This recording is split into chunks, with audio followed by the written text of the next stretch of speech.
Valuation of जी पूरा हो चुका है, ग्राफ पूरा सब कुछ। आज पढ़ेंगे हम लोग ग्रेविटेशनल पोटेंशियल। सुनना, ग्रेविटेशनल पोटेंशियल आज खत्म कर देंगे पूरा, समझा।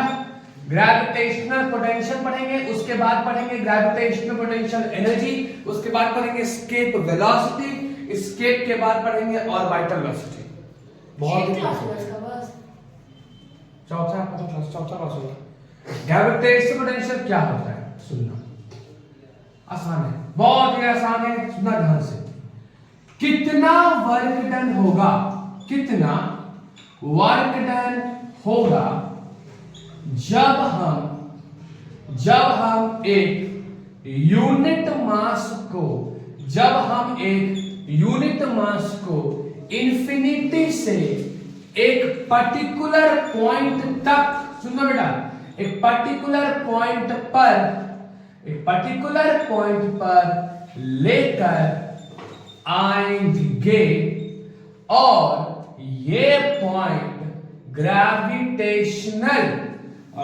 पॉइंट ग्रेविटेशनल फील्ड के अंदर होगा। बात समझ में आए कि नहीं? जैसे समझाते हैं, इसको समझने के लिए थोड़ा सा ग्रेविटेशनल फील्ड बताते हैं, सुनना ध्यान से। तो पहले हम कुछ ज्ञान की बातें कर लेते हैं, तब आज इस पे आएंगे ज्ञान की बात। तो यहां पे कुछ ऐसा बात है जैसे कि ग्रेविटेशनल फील्ड क्या होता है, सब सुने भी होंगे ना, गुरुत्वाकर्षण कक्ष। ग्रेविटेशनल फील्ड एक ऐसा जोन है, सुना, एक ऐसा जोन या फिर रीजन है। ग्रेविटेशनल फील्ड एक ऐसा जोन या रीजन है जिसमें अगर कोई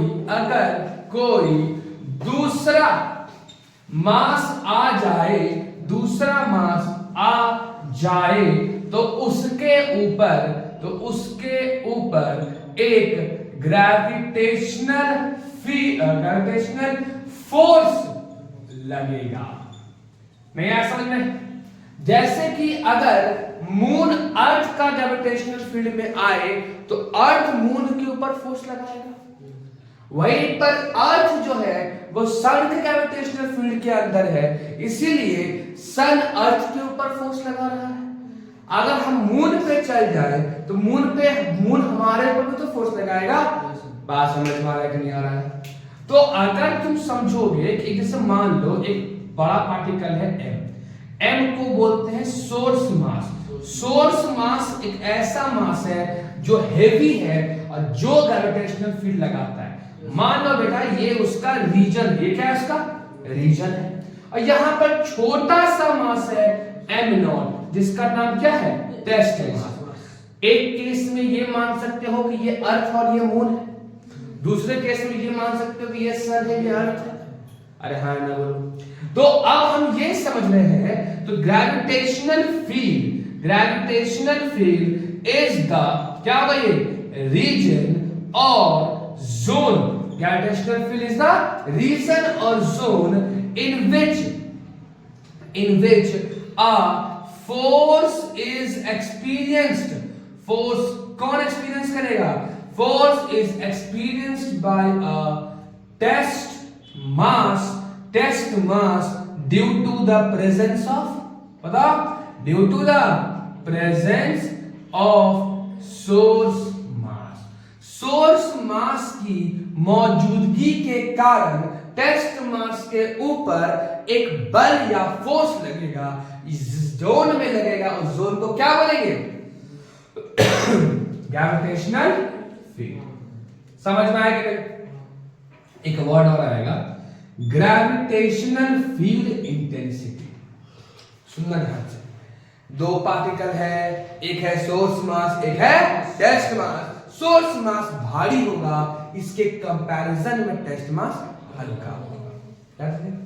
ग्रेविटेशनल फील्ड इंटेंसिटी को I से डिनोट करते हैं। इट इज डिफाइंड एज, इसको डिफाइन करेंगे, gravitational force experienced per unit test मास।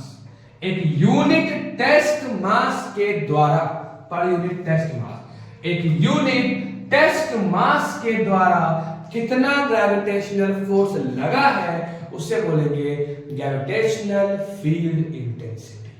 बात समझ में है कि नहीं? एक किसके द्वारा? एक यूनिट टेस्ट मास। तो ग्रेविटेशनल फील्ड इंटेंसिटी क्या होगा बेटा?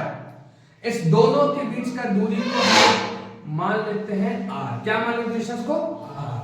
तो ग्रेविटेशनल फील्ड इंटेंसिटी हो जाएगा दोनों के बीच में फोर्स बाय कौन सा मास? टेस्ट मास। फोर्स किसके ऊपर लगेगा? टेस्ट मास के ऊपर।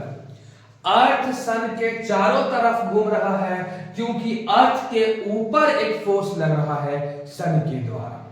तो sun is acting as a source mass whereas earth is acting as a test mass. तो फोर्स कितना हो जाएगा? G कैपिटल M है ना जी, m not by r square. और सोर्स टेस्ट मास क्या है? क्लियर? समझा गया जी? अरे हाँ ना बोल रहा क्लियर ना?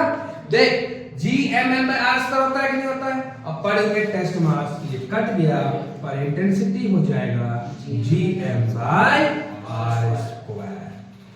This is defined as electric field intensity. तो याद रखना ग्रेविटेशनल फील्ड, फिर से बता रहा सुनना, ग्रेविटेशनल फील्ड एक ऐसा जोन है जिसमें अगर कोई दूसरा छोटा टेस्ट मास आ जाए तो सोर्स मास उसके ऊपर एक फोर्स लगाता है, एक बल लगाता है। जिस जोन में, जिस रीजन में उसका बल या फोर्स काम करेगा वो जोन का नाम क्या है? Gravitational field. It is a region और zone in which a force is experienced by a test mass due to the presence of source. याद रहेगा क्या जाएगा? I is defined as gravitational force experienced per unit test mass। force by test mass, force कितना होगा? G capital M small m not by r square into m not cut जाएगा formula. ठीक है? अरे ग्रेविटी फॉर्मूला नहीं पढ़े आते? पढ़े बस पूछ लेते हैं। r square